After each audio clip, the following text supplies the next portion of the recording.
Assalamualaikum warahmatullahi wabarakatuh. Kami dari kelompok 7 yang beranggotakan saya, Damar Gemilang, kemudian rekan saya, Anissa Nurrohmah dan Nasrika, ingin mempresentasikan hasil review jurnal kami dari bahan kajian studi kasus yang berjudul Peningkatan Kompetensi Guru dalam Penulisan Artikel dan Publikasi pada Open Journal System, yang ditulis oleh Tri Kurniawati dan Menik Kurniasiwi. Nah, sebelum saya menjelaskan masalah penelitiannya apa, metode penelitiannya apa, saya akan menambahkan sedikit ya teman-teman tentang pembahasan yang berkaitan dengan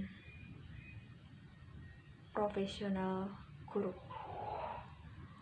Nah, salah satu komponen penting sebagai upaya untuk meningkatkan mutu pendidikan secara nasional maupun lokal adalah dengan menciptakan guru yang berkompeten dan profesional. Nah, guru itu tidak hanya sebagai pengajar, namun guru akan terlibat aktif dalam kegiatan perencanaan pembelajaran, kemudian pelaksanaan pembelajaran, terus evaluasi pembelajaran, dan juga pengembangan ilmu pengetahuan dan teknologi. Nah, dalam menjalankan berbagai tugas ini, maka guru hendaklah mampu menguasai 4 kompetensi dasar. Nah, kemarin sudah dibahas di teman-teman apa aja? Nah, yaitu kompetensi pedagogik, kompetensi sosial, kompetensi kepribadian, dan kompetensi profesional. Nah, sesuai dengan Permendiknas nomor 18 tahun 2007 tentang sertifikasi guru dalam jabatan, terlihat bahwa 4 kompetensi guru profesional itu masih bisa dapat diukur ya teman-teman melalui 10 komponen. Yang pertama ada kualifikasi akademik, kemudian yang kedua pendidikan dan pelatihan, terus yang ketiga pengalaman mengajar, yang keempat perencanaan dan pelaksanaan pembelajaran, yang kelima itu ada penilaian dari atasan dan pengawas, kemudian yang keenam prestasi akademik, kemudian yang ketujuh karya pengembangan profesi, yang kedelapan keikutsertaan dalam forum ilmiah, yang kesembilan pengalaman organisasi di bidang kependidikan dan sosial, dan 10 yaitu penghargaan yang relevan dengan pendidikan. Nah, secara garis besar 10 komponen ini itu memberikan arahan bahwa guru yang kompeten itu akan selalu mengembangkan kualifikasi akademiknya, kemudian berperan aktif juga dalam kegiatan organisasi profesi, dan aktif dalam, nah ini teman-teman, aktif dalam penulisan karya ilmiah. Nah, baik dalam bentuk buku, artikel, terus modul, seperti itu ya. Dari berbagai aspek pengembangan kompetensi di atas, berarti menulis adalah salah satu kemampuan yang sangat dibutuhkan. Namun masalah yang timbul di masyarakat itu adalah hal itu dianggap sulit oleh guru, seperti itu. Nah ini teman-teman, kita ke masalah penelitiannya. Nah, sekarang saya akan menjelaskan masalah penelitian yang ada di dalam jurnal ini ya teman-teman. Nah, yang pertama, masalah penelitian yang dijumpai yaitu rendahnya hasil publikasi karya ilmiah yang terjadi pada guru-guru peserta MGMP Ekonomi SMA Kota Bukit Tinggi.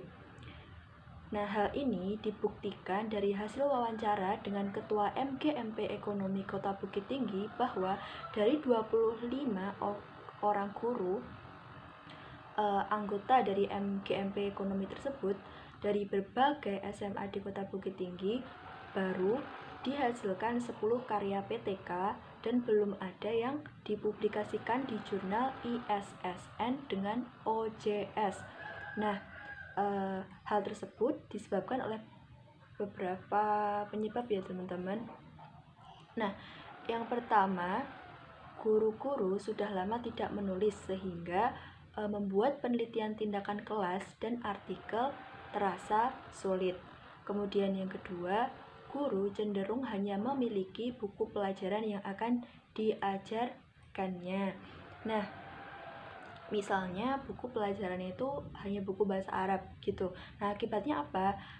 Akibatnya guru tersebut tidak punya referensi yang cukup untuk menulis dan juga belum terbiasa mengakses referensi secara online. Padahal di sekolah-sekolah itu sudah tersedia jaringan internet ya. Seperti itu. Kemudian yang ketiga,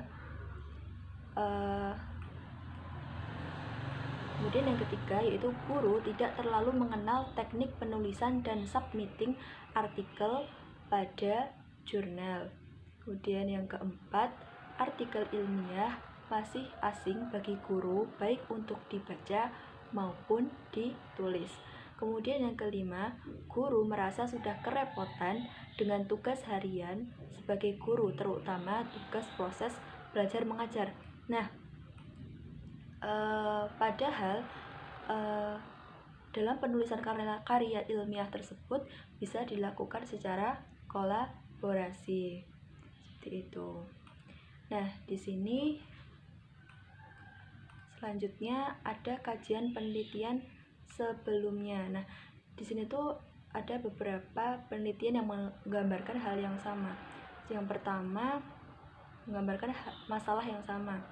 Yang pertama yaitu dari penelitiannya Yul Hendry, kemudian Jean L. Kalmarna dan Ognariana, dengan judul Analisis Kemampuan Menulis Karya Ilmiah Guru Ekonomi di Kabupaten Pasaman Barat.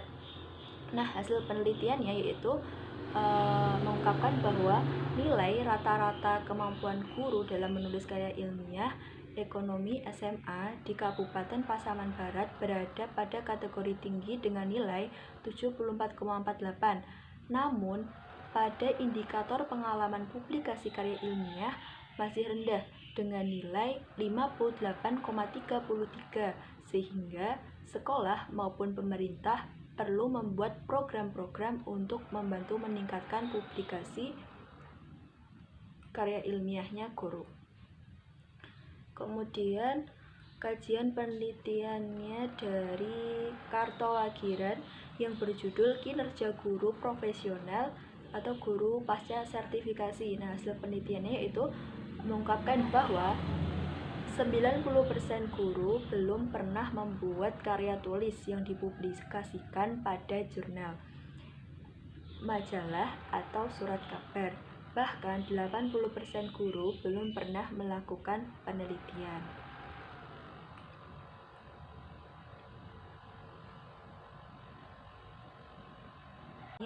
Yul Hendry, kemudian Jean L. Kalmarna dan Ognariana, dengan judul Analisis Kemampuan Menulis Karya Ilmiah Guru Ekonomi di Kabupaten Pasaman Barat.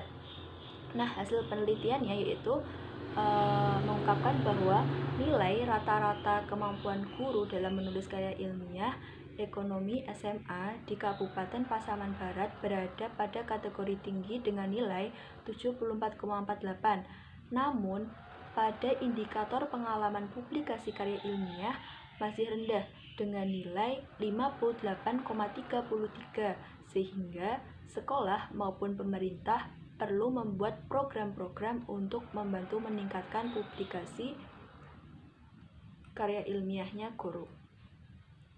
Kemudian kajian penelitiannya dari Kartowagiran yang berjudul Kinerja Guru Profesional atau Guru Pasca Sertifikasi. Nah, hasil penelitiannya yaitu mengungkapkan bahwa 90% guru belum pernah membuat karya tulis yang dipublikasikan pada jurnal, majalah, atau surat kabar.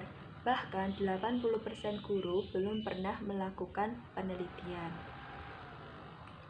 Nah, selanjutnya kita ke metode penelitian. Yang pertama adalah jenis metode. Nah, jenis metode yang dipakai dalam jurnal penelitian ini adalah metodenya adalah pelaksanaan kegiatan. Nah, metode pelaksanaan kegiatan ini dilaksanakan dengan beberapa metode. Yang pertama, pra-workshop, kegiatan workshop, dan kegiatan pendampingan. Nah, yang pertama adalah kegiatan pra-workshop.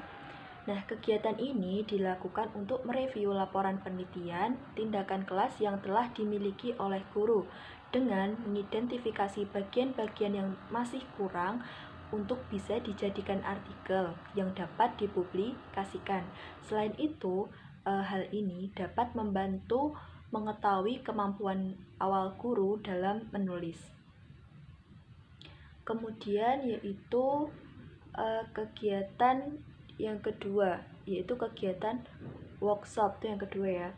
Nah, kegiatan workshopnya itu dibagi menjadi 2 pertemuan, yaitu pertemuan pertama yaitu kegiatannya dijelaskan teknik penulisan artikel ilmiah dengan mencontohkan laman jurnal yang ada. Kemudian memberikan penjelasan umum terkait informasi yang ada pada laman jurnal. Nah, terkait informasinya itu terutama informasi yang penting bagi penulis, misalnya itu seperti focus and scope, terus section policies, kemudian publication ethic, kemudian online submission, and author guidelines. Nah, informasi ini penting dipahami oleh setiap penulis ketika akan mengirimkan artikelnya pada jurnal tertentu. Nah, agar sesuai dengan aturan dan gaya yang dimiliki oleh jurnal tersebut gitu. Terus kemudian peserta workshop itu diperkenalkan dengan template jurnal dan bagaimana cara menuliskan artikel pada template tersebut. Kemudian guru diajarkan melakukan sitasi dan penulisan referensi menggunakan Google Scholar dan Mendeley Desktop. Kemudian guru diberi tugas untuk menyelesaikan artikelnya selama 2 minggu. Jadi pertemuan pertama ya, sekarang pertemuan kedua. Pertemuan kedua itu kegiatannya memberikan pengetahuan dan pelatihan bagi guru tentang proses submisi dan publikasi di online journal system. Kemudian kegiatan pendampingan yang ketiga, yaitu kegiatan pendampingan. Kegiatan pendampingannya yang pertama, kegiatan ini berupa pendampingan bagi guru yang sedang menyelesaikan artikelnya, yaitu dengan berkonsultasi mengenai artikel yang ditulis dan memberi bantuan tambahan berupa referensi-referensi yang dibutuhkan. Kemudian guru didampingi untuk mempublikasikan artikelnya pada jurnal yang dituju, dari revisi sampai dengan publikasi, jadi didampingin terus melayani konsultasi bagi guru-guru yang belum memiliki PTK. Nah, sekarang yang data dan sumber data. Nah, sumber datanya itu adalah Ketua MGMP Ekonomi Kota Bukit Tinggi dan 26 guru ekonomi SMA di Kota Bukit Tinggi. Kemudian datanya itu yang pertama hasil wawancara dengan Ketua MGMP Ekonomi Kota Bukit Tinggi. Kemudian yang kedua adalah hasil survei awal tentang pengalaman guru dalam melakukan publikasi artikel. Kemudian yang ketiga, hasil kuesioner yang berisi feedback guru sebagai peserta setelah kegiatan dilaksanakan. Kemudian cara memperoleh datanya. Cara memperoleh datanya yaitu dengan wawancara, survei, dan kuesioner. Nah, di sini kami tidak menyertakan cara menganalisis datanya karena di jurnal ini tidak dijelaskan cara menganalisis datanya. Seperti itu ya teman-teman. Baik, ini penjelasan dari saya. Untuk penjelasan selanjutnya akan dijelaskan oleh teman saya, Anissa. Terima kasih. Ini saya akan menjelaskan tentang hasil pembahasan dari jurnal tersebut. Perlu kita ketahui bahwa kegiatan workshop tersebut dilaksanakan selama bulan September dan Oktober tahun 2019.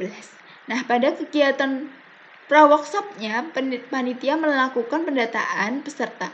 Didapat peserta sejumlah 26 peserta atau guru ekonomi. Kemudian, panitia juga melakukan survei awal yang menanyakan bagaimana pengalaman guru dalam melakukan publikasi artikel. Kemudian, Hasilnya, dari 26 guru, hanya terdapat 8 orang yang mempunyai pengalaman dalam melakukan publikasi artikel, sedangkan 18 orang atau 69% dari 26 orang belum memiliki pengalaman sama sekali dalam mempublikasikan artikel. Hal tersebut membuat panitia menambah jumlah pertemuan dalam workshop, yang awalnya hanya 2 pertemuan ditambah menjadi 4 pertemuan. Nah, pada hari pertama dan kedua workshop, dijelaskan tentang teknik penulisan artikel ilmiah yang sesuai dengan template jurnal. Selain itu, peserta juga dikenalkan dengan teknik melakukan citasi. Nah, pada kegiatan ini, instruktur juga mencontohkan laman jurnal yang ada dan memberikan penjelasan umum terkait informasi yang ada di laman jurnal tersebut. Kemudian, peserta juga diberikan tugas untuk menuliskan artikel dan menyelesaikannya dalam waktu 2 minggu. Kemudian, di pertemuan ketiga dan keempat, hal ini bertujuan untuk memberikan pengetahuan dan pelatihan bagi guru tentang proses submisi dan publikasi di online jurnal system. Nah, di pertemuan kali ini, workshop pertemuan kali ini, narasumbernya bukan main-main. Narasumbernya adalah dosen-dosen yang sudah berpengalaman dalam publikasi jurnal, serta editor jurnal, juga reviewer jurnal. Nah, sebelum melakukan beberapa informasi atau menyampaikan beberapa informasi, pada awal workshop peserta diminta untuk mempresentasikan artikel yang telah mereka buat sebagai tugas di pertemuan sebelumnya. Nah, kemudian mereka setelah mempresentasikan, instruktur mengomentari dan memberikan masukan tentang apa yang telah dipresentasikan. Nah, dari pertemuan tersebut, hanya terdapat 2 orang guru saja yang mampu mempresentasikan artikelnya dengan baik. Di pertemuan keempat juga, hanya terdapat 2 orang guru yang mampu meloloskan artikelnya atau menuntaskan artikelnya. Maka dari itu kita ketahui bahwa masih sangat rendah kemampuan guru dalam menuliskan karya ilmiah dan mempublikasikannya di jurnal. Namun, setelah adanya kegiatan workshop tersebut, 24 orang guru yang belum menuntaskan artikelnya dibimbing oleh para instruktur dan didampingi sampai menyelesaikan jurnal tersebut atau jurnal yang mereka tulis. Nah, setelah melakukan kegiatan workshop, panitia juga memberikan kuesioner untuk mendapatkan feedback atau masukan dari para peserta. Dari beberapa feedback yang telah disampaikan, respon peserta sangat baik. Respon peserta sangat positif dalam kegiatan tersebut. Nah, walaupun beberapa guru masih mengalami beberapa kendala dalam menulis artikel. Hal ini dikarenakan banyak faktor. Yang pertama, guru sendiri sudah menganggap bahwa menulis artikel itu sulit. Kemudian yang kedua, guru disibukkan oleh banyak kegiatan di sekolah sehingga mengeluhkan tentang waktu mereka. Atau mereka merasa kurang memiliki waktu untuk menulis artikel ilmiah. Yang ketiga, guru juga disibukkan akan kegiatan-kegiatan yang di luar jam pelajaran. Kemudian, guru juga memiliki keterbatasan akses terhadap literatur. Dan yang keempat, budaya guru dalam menulis karya ilmiah masih belum terbina dengan baik. Oleh karena itu, banyak guru yang mengalami kesulitan dalam workshop atau saat workshop, dan hanya terdapat 2 orang saja yang mampu mempresentasikan dengan baik dan mampu mempublikasikannya dengan baik. Yang 24 sisanya masih perlu adanya pembinaan terkait penulisan yang mereka lakukan. Nah, dari penjelasan yang sudah dijelaskan tersebut, dapat kita simpulkan bahwa dari kegiatan workshop tersebut, pencapaian peningkatan kompetensi guru masih sangat rendah. Hal itu dapat dilihat dari hasil artikel yang mereka selesaikan hanya mampu 2 orang guru saja dari 26 guru. Dari kegiatan tersebut juga kita ketahui bahwa penelitian dan penulisan artikel masih menjadi pekerjaan berat bagi guru karena beberapa faktor. Oleh karena itu, masih perlu adanya peningkatan beberapa kegiatan yang mendukung guru untuk melakukan penelitian dan penulisan juga submisi di jurnal. Nah, misalnya kita dapat menawarkan beberapa solusi. Yang pertama, guru dapat berkolaborasi dengan dosen atau dengan guru lain dalam melakukan riset di bidang pendidikan sehingga mereka dapat produktif dalam penulisan artikel ilmiah. Selain itu, guru juga harus mempunyai motivasi dalam diri mereka sendiri agar terbiasa untuk menuliskan karya ilmiah. Walaupun mereka memiliki kesusahan, tapi mereka harus membiasakan diri mereka untuk menuliskan karya ilmiah sehingga menghasilkan suatu tulisan yang baik. Nah, guru juga harus semangat dalam mengikuti pelatihan penulisan. Selain itu, dalam kelompok MGMP misalnya, guru juga dapat melakukan kegiatan bimbingan penulisan karya ilmiah. Seperti itu. Kemudian, guru juga harus memperbanyak referensi yang dapat dijadikan rujukan ketika menuliskan karya ilmiah. Dan guru yang masih merasa sulit dalam publikasi ilmiah atau publikasi karya ilmiah, guru dapat menonton beberapa video-video tutorial cara penulisan yang baik dalam artikel jurnal, sehingga mereka dapat memahaminya lebih dalam. Selanjutnya yaitu conclusion. Dari penelitian tadi dapat disimpulkan bahwa dari kegiatan workshop tersebut pencapaian peningkatan kompetensi guru masih sangatlah rendah. Nah, dapat dilihat dari hasil artikel yang selesai itu hanya 2 guru dari 26 guru. Dari kegiatan tersebut kita ketahui bahwa penelitian dan penulisan artikel masih menjadi pekerjaan berat bagi guru.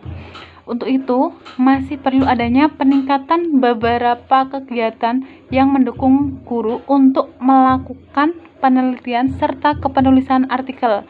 Nah, misalnya dengan diadakannya kegiatan kolaborasi riset antara dosen dengan guru di dalam bidang pendidikan. Dengan diadakannya kolaborasi riset tersebut, maka guru akan terbiasa dalam melakukan kegiatan penelitian. Nah, selanjutnya yaitu studi kasus yang kedua, yaitu berjudul Pelatihan Publikasi Karya Ilmiah bagi Guru SMK Al-Inabah Kecamatan Babadan Kabupaten Ponorogo yang ditulis oleh Muhammad Arfi Setiawan dan Ade Trisnawati. Nah,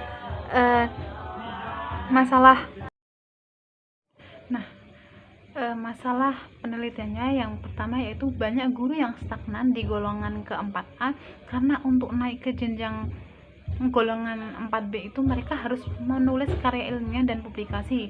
Nah, yang kedua yaitu sebagian besar guru itu tidak mau menyusun dan melakukan publikasi karena membutuhkan waktu dan tenaga dalam menyusunnya, sehingga guru harus menyusun karya ilmiah tanpa melakukan publikasi.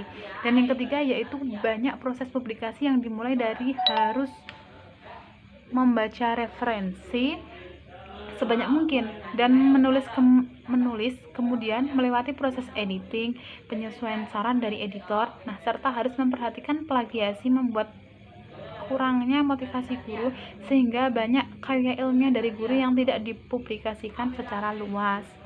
Nah, selanjutnya yaitu kajian penelitian sebelumnya itu dilakukan oleh Aina, Bambang, Retni, Afrieni, dan Sadikin. Nah, itu yang berjudul Pelatihan Penulisan Karya Tulis Ilmiah bagi Guru SMA 8 Kota Jambi.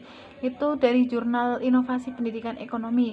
Nah, itu kegiatannya yang pertama itu sosialisasi dan pelatihan bagi guru hanya pada tataran penulisan karya ilmiah dan tidak sampai melakukan publikasi. Nah, yang kedua, itu kajian yang kedua itu dari Aisyah dan Maharani.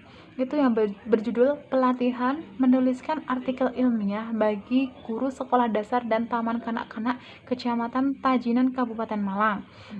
Nah, itu jurnalnya dari judulnya nama jurnalnya Abdimas Pedagogi. Nah, kegiatannya itu sosialisasi dan pelatihan bagi guru hanya pada tataran penulisan karya ilmiah dan tidak sampai melakukan publikasi. Nah, hampir sama ya, sama yang kajian yang pertama. Dan yang ketiga yaitu dari Ilviandra Suherman Ahmad Budiamin dan Setiawati. Nah, judul penelitiannya itu pelatihan dan pendampingan penulisan karya tulis ilmiah bagi guru SD. Nah, nama jurnalnya yaitu Jurnal Pengabdian Masyarakat. Ini tahun 2016 terbitannya. Ini kegiatannya sosialisasi dan pelatihan bagi guru hanya pada tataran penulisan karya ilmiah dan tidak sampai melakukan publikasi. Nah, hampir sama dengan yang tadi yang kajian sebelumnya. Selanjutnya yaitu tujuan dari penelitian ini yaitu pengetahuan guru yang tidak tahu tentang publikasi karya ilmiah itu menyebabkan artikel-artikel yang sudah baik tidak terbit dalam jurnal, sehingga kegiatan ini bertujuan untuk memberikan sosialisasi dan pelatihan guru dalam publikasi karya ilmiah. Nah, metode penelitiannya yaitu dari jenis metode tersebut itu melalui pelaksanaan kegiatan, dan metode ini itu harus melalui beberapa tahapan. Yang pertama yaitu koordinasi dengan mitra, itu terkait penyusunan jadwal kegiatan. Dan kedua, persiapan sosialisasi dan pelatihan. Jadi sebelum adanya sosialisasi harus ada persiapan terlebih dahulu. Dan yang ketiga yaitu sosialisasi tentang publikasi karya ilmiah melalui jurnal. Nah, tujuan sosialisasi ini adalah untuk memberikan ilmu dan wawasan baru kepada guru tentang publikasi karya ilmiah melalui jurnal, sehingga dapat meningkatkan minat guru dalam melakukan publikasi karya ilmiah yang dihasilkan melalui jurnal. Nah, di samping itu juga diberikan tips memilih jurnal yang akan dijadikan media publikasi. Nah, sosialisasi ini disampaikan dalam bentuk ceramah dan tanya jawab kepada peserta. Nah, yang tahap yang keempat yaitu pelatihan publikasi karya ilmiah melalui jurnal. Nah, kegiatan ini bertujuan untuk memberikan keterampilan tentang cara publikasi karya ilmiah melalui jurnal. Nah, pelatihan tersebut disampaikan dalam bentuk ceramah yang dilanjutkan dengan eksperimen langsung dan tanya jawab tentang cara publikasi karya ilmiah. Nah, guru itu dilatih melakukan submit karya ilmiah atau artikel ke dalam jurnal yang telah dipilih. Nah, selanjutnya yaitu nanti result dan discussion. Nah, itu nanti yang pertama ada kegiatan awal. Itu kegiatan sebelum pelaksanaan pengabdian. Nah, nanti tim melakukan koordinasi dengan pihak-pihak terkait tentang tempat dan waktu pelaksanaan. Nah, terus program dimulai dengan pendaftaran peserta. Yang kedua, kegiatan keduanya itu sosialisasi dan pelatihan dari tim pengabdian masyarakat. Nah, itu nanti ada tahapnya ya. Rencana awalnya itu peserta hanya guru dari SMK Al-Inabah saja. Namun guru-guru dari luar SMK juga ikut dalam pelatihan karena tingginya minat, sehingga peserta pelatihan adalah guru-guru SMK Al-Inabah dan guru luar dari SMK Inabah tersebut. Nah, yang selanjutnya yaitu banyaknya antusiasme dari guru-guru yang mengikuti sosialisasi program pengabdian masyarakat berupa pelatihan publikasi artikel ilmiah. Nah, selanjutnya urutan acara dimulai dengan sambutan dari kepala sekolah terlebih dahulu. Nah, kemudian dilanjutkan dengan kegiatan tim sosialisasi dalam menjelaskan tentang publikasi karya ilmiah dalam jurnal. Nah, yang selanjutnya itu Pemateri menyampaikan hal penting terkait publikasi karya ilmiah, yaitu mengenai plagiasi atau autoplagiasi, serta tata cara penulisan artikel. Itu nanti ada template-nya. Dan tata cara memilih jurnal yang cocok untuk media terbitan artikel, yaitu fokus and scope, waktu terbit, indeksasi, biaya penerbitan, dan template artikel. Nah, nanti selanjutnya akan dijelaskan oleh rekan saya, Damar. Baik teman-teman, saya akan melanjutkan presentasi dari Nasrikah ya. Ini terkait materi sosialisasi dan pelatihan dalam jurnal ini. Nah, materinya itu yaitu hal-hal yang perlu diperhatikan sebelum submit artikel, antara lain yang pertama adalah fokus and scope. Fokus and scope merupakan topik-topik artikel yang dapat dipublikasikan pada suatu jurnal. Nah, hal ini sangat perlu diperhatikan karena seleksi awal dari pengelola jurnal adalah keterkaitan artikel dengan fokus and scope jurnal. Kemudian, yang kedua yaitu indeksasi jurnal. Nah, indeks merupakan alat yang digunakan online atau dalam dunia internet oleh para peneliti dan pustakawan untuk menemukan konten ilmiah. Nah, semakin banyak indeks dari sebuah jurnal akan semakin baik. Ada beberapa indeks jurnal yang baik itu seperti Dowatch dan Scopus. Kemudian yang ketiga itu Author Guidelines. Nah, penjelasannya, Author Guidelines itu panduan penulis ya. Nah, merupakan penjelasan mengenai submit jurnal dan format atau template artikel yang diinginkan. Nah, penulis harus memperhatikan template agar artikel tidak terlalu banyak revisi nantinya. Kemudian yang keempat yaitu author fee. Author fee itu penjelasannya yaitu biaya penerbitan juga perlu diperhatikan dalam pemilihan jurnal. Nah, makin banyak indeks dan makin bagus dalam sebuah jurnal biasanya diperlukan biaya yang cukup banyak. Kemudian yang diperhatikan lagi yaitu waktu terbit. Waktu terbit itu penjelasannya jumlah minimal 2 nomor dalam satu volume dan maksimal 4 nomor dalam satu volume. Nah, jika makin banyak nomor dalam satu volume dapat dikatakan mustahil dalam sebuah penerbitan jurnal dan dapat disimpulkan jurnal tersebut kurang bagus. Selain itu, waktu terbit juga digunakan untuk estimasi penerbitan oleh penulis. Nah, setelah menemukan jurnal yang sesuai, selanjutnya karya ilmiah yang berupa artikel ditulis sesuai template jurnal dan disubmit. Artikel tidak langsung diterbitkan, melainkan masih perlu diadakannya review, kemudian direvisi seperti itu. Kemudian selanjutnya kegiatannya itu yaitu pelatihan publikasi dilakukan dengan menjelaskan tata cara submit artikel sampai dengan proses revisi. Setelah itu kegiatannya ya ini, setelah sosialisasi dan pelatihan dilakukan pendampingan yang dilakukan kepada guru di luar jam pelatihan. Di sini ada gambarnya ya, pendampingan guru. Nah, kemudian kegiatan ketiga. Kegiatan ketiga ini itu evaluasi kegiatan dan solusi tindak lanjut. Nah, evaluasi kegiatan itu dilakukan dengan tanya jawab dengan guru-guru. Berdasarkan pertanyaan dari guru diketahui, 1. Itu sebagian besar guru belum memahami tentang maksud plagiasi dan self plagiasi atau auto plagiasi. Kemudian yang kedua, guru belum memahami indeksasi jurnal. Kemudian menurut hasil diskusi memperlihatkan bahwa mitra sangat setuju dengan kegiatan pengabdian ini karena dengan adanya sosialisasi dan pelatihan tentang publikasi karya ilmiah dalam jurnal, peserta itu menjadi tahu terkait hal-hal sebagai berikut. Yaitu yang pertama, tahu seputar jurnal dan cara publikasinya. Terus yang kedua, materi yang disampaikan mudah dimengerti dan mudah dipraktekkan sendiri.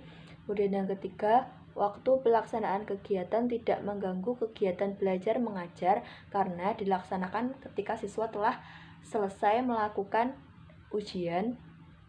Kemudian yang keempat, peserta termotivasi dan tertarik untuk melakukan publikasi karya ilmiah dalam jurnal. Nah, di sini selanjutnya saya akan menjelaskan tentang solusi atau tindak lanjutnya ya.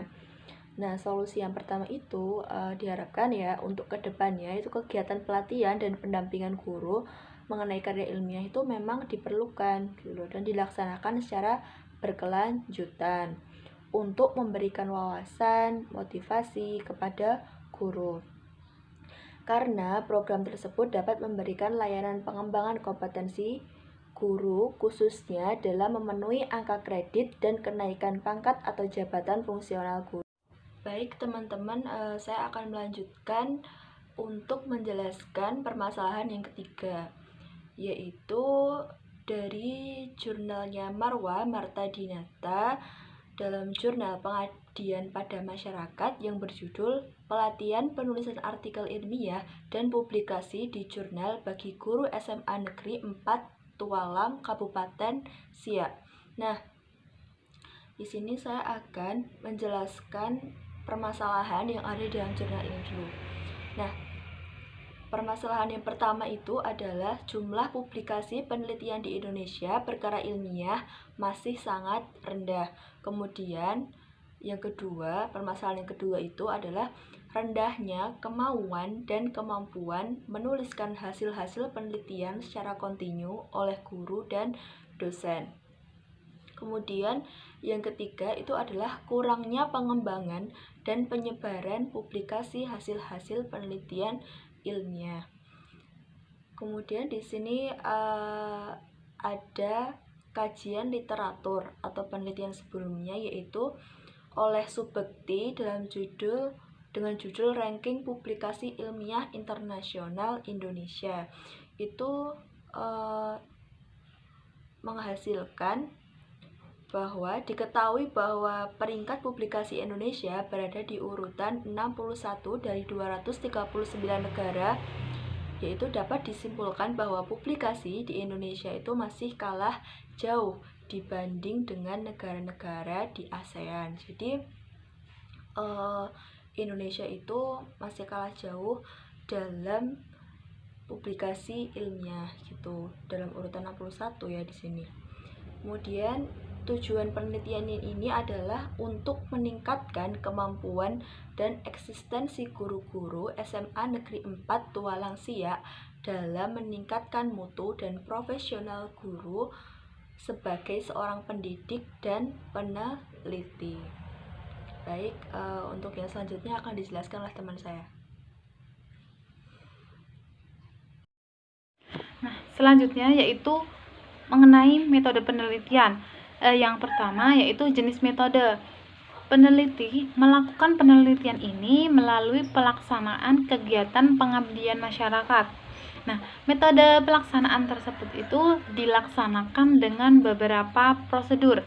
Yang pertama yaitu analisis situasi, yang mana analisis ini digunakan untuk observasi lapangan dan wawancara.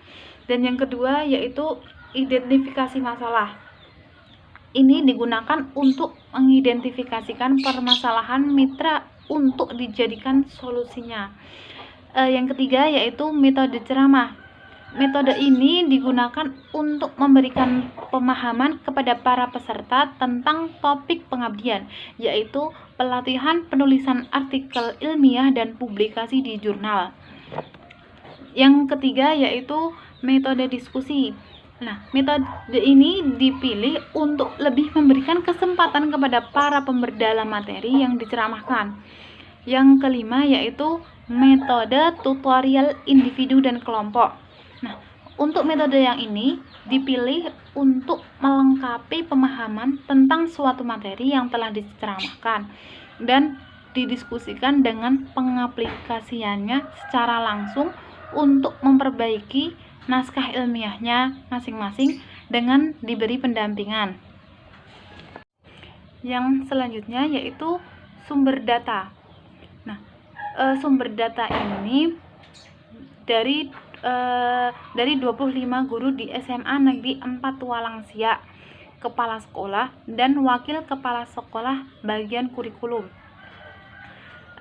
Dan cara memperolehan data itu melalui angket, wawancara, dan observasi. Dan datanya itu berupa hasil angket yang telah dibagikan sebelum dan setelah pelatihan, serta hasil wawancara kepada kepala sekolah dan wakil kepala sekolah tentang pengetahuan guru-guru dalam penulisan hasil artikel ilmiah dan publikasi jurnal. Nah, peneliti juga melakukan observasi guna memperoleh data mengenai kepenulisan artikel jurnal oleh guru. Dan untuk penganalisisan datanya itu dengan cara analisis data menggunakan skala ratakan hitung dan kategori skor, yaitu dari Katz dan Cohen tahun 1978. Baik, di sini saya akan menjelaskan tentang result and discussion di jurnal Pengabdian Masyarakat di SMA 4 Tualang Siak tentang kepenulisan artikel ilmiah serta publikasi di jurnal. Nah, sebelumnya saya akan menjelaskan tahapan-tahapan yang dilalui oleh peneliti atau tim pelaksana dari kegiatan pengabdian tersebut. Jadi, tahap pertama adalah tahap analisis, yakni tahap di mana tim pelaksana melakukan observasi serta wawancara kepada kepala sekolah serta wakil kepala sekolah di bagian kurikulum mengenai pengetahuan guru tentang kepenulisan ilmiah serta publikasi di jurnal. Setelah itu, tim pelaksana melakukan identifikasi masalah, di mana akan dicarikan solusi tentang permasalahan yang ada di mitra pengabdian tersebut. Kemudian, tim pelaksana memutuskan untuk melakukan pelatihan kepada guru-guru tentang kepenulisan ilmiah serta publikasi di jurnal. Nah, kita masuk ke kegiatan sebelum pelatihan.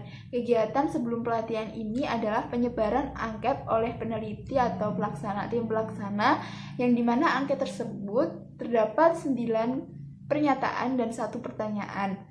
Nah, angket tersebut disebarkan kepada semua peserta pelatihan yang terdiri dari 18 orang guru dan 5 orang tim OSIS di SMA N4 Tualang Siak. Nah, dari hasil angket tersebut menunjukkan angka 3,8. Sebelumnya kita harus tahu dulu skala rataan hitung atau kategori skor yang menjadi patokan. Yang pertama, dari skor 1 sampai 2,49 itu dikategorikan rendah. Kemudian yang kedua, 2,50 sampai 3,99 itu dikategorikan moderat. Yang ketiga, kategori 4 sampai 5,49 itu dikategorikan high. Nah, kalau hasil angket yang disebarkan kepada peserta pelatihan di SMA N4 Tualang Siak ini menunjukkan angka 3,8 dari 18 guru, maka hasilnya merupakan masuk ke dalam kategori moderat atau sedang, sehingga dari data tersebut masih perlu dilaksanakan pelatihan tentang kepenulisan jurnal dan artikel ilmiah serta publikasinya pada guru-guru di SMA N4 Tualang Siak, seperti itu. Nah, masuk di kegiatan inti, yakni kegiatan pelatihan kepenulisan artikel ilmiah serta publikasi di jurnal. Kegiatan ini diisi oleh pemateri Dr. Marwa, Magister Agama, dan mulai pukul 8.30 sampai 17.00 WIB. Pada kegiatan ini dijelaskan tentang komponen artikel ilmiah yang dijelaskan dengan istilah populer yakni IMRAD, Introduction, Method, Result, and Discussion. Saya juga akan menjelaskan tentang beberapa komponen yang disampaikan pada pelatihan tersebut. Yang pertama adalah komponen artikel ilmiah. Yang paling utama itu judul. Judul di mana judul harus dibuat secara informatif mungkin, secara konseptual sehingga menyampaikan isi dari artikel tersebut secara jelas dan sesuai juga dengan variabel penelitian. Namun, judul di sini tidak harus menyertakan tempat penelitian serta tempat pengumpulan data penelitian. Nah, sebaiknya juga judul dihindari dari unsur kelembagaan. Komponen selanjutnya adalah nama penulis. Nama penulis di sini tidak perlu disertakan dengan nama gelar penulis tersebut. Hanya perlu menyertakan di mana asal lembaga penulis tersebut. Kemudian tidak lupa juga menuliskan tentang alamat korespondensi, bisa berupa alamat surat maupun alamat email penulis. Kemudian selanjutnya adalah abstrak. Abstrak di sini merupakan alinea pertama yang berisi ringkasan tentang isi dari artikel tersebut. Di abstrak ini bisa memuat beberapa hal, yakni pertama masalah, tujuan, prosedur, result atau hasil, dan simpulan dari penelitian tersebut. Kemudian di abstrak ini kan biasanya kita ketahui ada dua ya.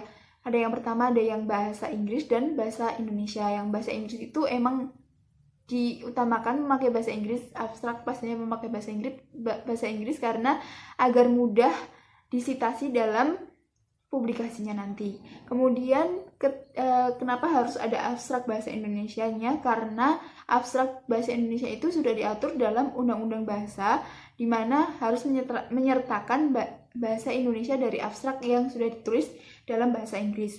Kemudian di abstrak ini kita biasa menemui kata kunci. Nah, kata kuncinya ini kita bisa menuliskan 3-5 kata sebagai kata kunci atau kata-kata yang konseptual masuk di bagian pendahuluan, yang pendahuluan tersebut berisi latar belakang, landasan teori, kajian pustaka yang memuat kesenjangan antara temuan yang kita teliti. Kemudian di pendahuluan ini kita juga akan menuliskan rencana dari penyelesaian masalah yang kita temui atau kajian keilmuan yang kita janjikan untuk menyelesaikan masalah dalam penelitian tersebut. Kemudian di akhir dari paragraf pendahuluan ini berisi tentang paparan masalah yang dirumuskan dalam tujuan penelitian, seperti itu. Kemudian masuk di bagian metode penelitian. Metode penelitian seperti yang kita ketahui terdapat beberapa poin. Yang pertama adalah data, sumber data, kemudian cara menganalisis data, cara pengumpulan data, dan beberapa prosedur lainnya. Kemudian masuk di hasil penelitian. Hasil penelitian ini berisi tentang jawaban atas pertanyaan peneliti. Hasil bersih analisis ini bisa kita sajikan dalam bentuk tabel, namun dapat kita perjelas dengan penyajian dalam bentuk verbal, sehingga dalam hasil ini kita bisa mengetahui secara detail, jelas mengenai penelitian yang sudah dilakukan. Kemudian kita masuk di bagian pembahasan. Di bagian pembahasan ini berisi tentang penafsiran hasil analisis data, kemudian kita juga bisa membandingkan dengan penelitian-penelitian sebelumnya dan mengelompokkan atau mengintegrasi hasil penelitian dengan kumpulan-kumpulan pengetahuan yang telah mapan. Dan tidak lupa juga dalam pembahasan ini berisi tentang penyusunan teori baru atau modifikasi teori-teori yang sudah ada. Nah, kemudian poin selanjutnya adalah bagian kesimpulan. Kesimpulan ini berisi tentang esai yang menjelaskan tentang jawaban dari pertanyaan peneliti dan dibuat secara ringkas dan memaparkan isi dari seluruh artikel yang sudah ditulis. Yang terakhir adalah daftar rujukan. Daftar rujukan merupakan beberapa rujukan yang kita gunakan dalam kepenulisan karya ilmiah ini. Kita harus menyesuaikan daftar rujukan dengan beberapa rujukan yang kita gunakan dalam teks yang sudah kita tuliskan.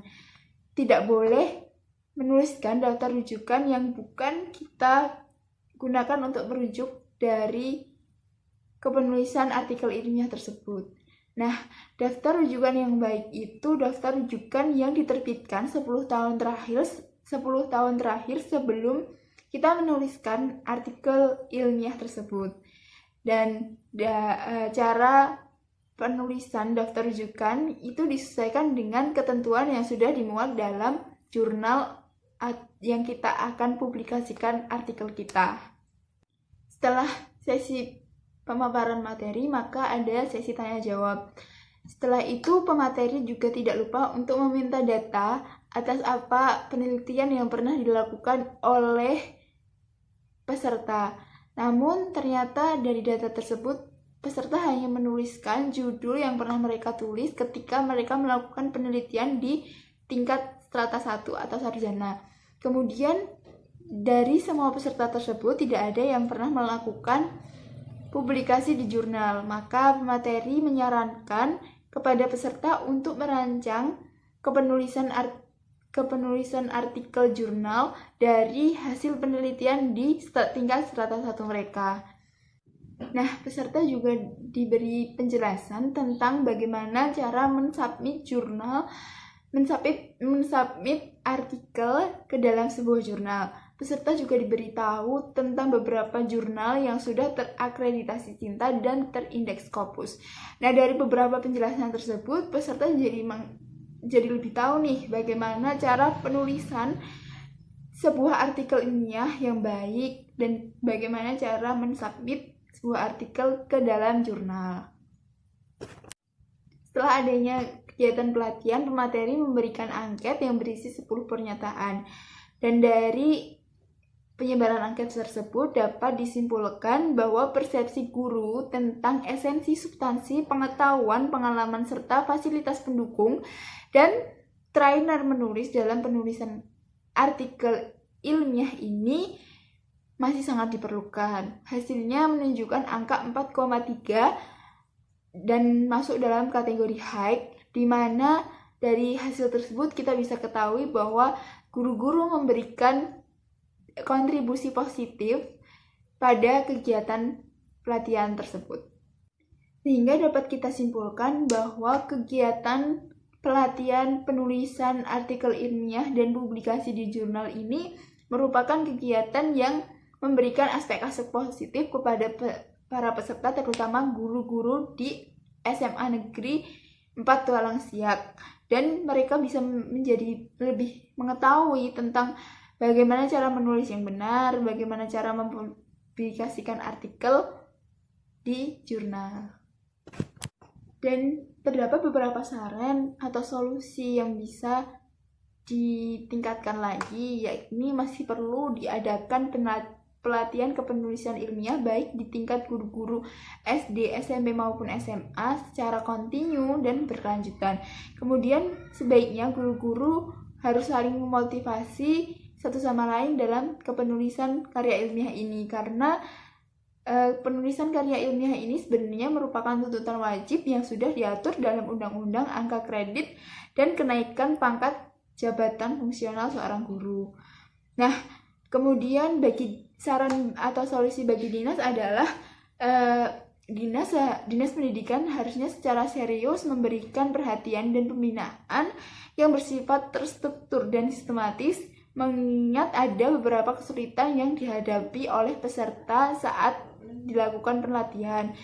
Kemudian dari tim dari bagian tim peneliti sendiri atau tim pengabdian yang sudah memberikan pelatihan sebaiknya masih memberikan atensi atau perhatian lebih atau pembinaan terhadap guru-guru dalam penulisan dan publikasi ilmiah yang sesungguhnya, atau bisa secara langsung memberikan pembinaan tentang bagaimana seharusnya menulis dan benar-benar mengupload atau mensubmit sebuah artikel ke dalam jurnal. Selanjutnya yaitu kesimpulan dari studi kasus yang ketiga, itu kegiatan pelatihan penulisan artikel ilmiah dan publikasi di jurnal bagi guru-guru dapat meningkatkan pengetahuan, pemahaman, serta pengalaman bagi guru-guru tersebut dalam menulis, dan nanti adapun upaya untuk mempublikasikan tulisan mereka di jurnal-jurnal ilmiah. Nah, itu nanti ada solusi dalam permasalahan tadi ya. Yang pertama itu masih perlu diadakan pelatihan penulisan karya ilmiah serta publikasi di jurnal bagi guru-guru di semua level pendidikan, entah baik di dari tingkat TK, SD, SMP, SMA dan derajat secara dan SMA sederajat lah secara kontinu dan berkelanjutan. Nah, yang kedua yaitu guru-guru sebaiknya saling memotivasi dalam penulisan karya ilmiah dan publikasi karya ilmiah. Nah, karena hal tersebut itu adalah tuntutan wajib bagi para guru yang diatur oleh undang-undang mengenai angka kredit dan kenaikan pangkat atau jabatan fungsional bagi guru. Nah, yang ketiga itu dinas pendidikan secara serius memberikan perhatian dan pembinaan yang bersifat terstruktur dan sistematis, mengingat ada beberapa kesulitan yang dihadapi dalam memenuhi tuntutan publikasi. Kan tadi masih banyak guru-guru yang masih sulit dalam melakukan publikasi. Dan yang keempat itu tim penelitian dan pengabdian berikutnya juga masih harus memberikan atensi terhadap pembinaan guru-guru dalam menulis dan mempublikasikan artikel ilmiah mereka. Nah, mungkin itu saja presentasi dari kelompok kami. Kurang dan lebihnya kami mohon maaf. Sekian dari kami. Wassalamualaikum warahmatullahi wabarakatuh.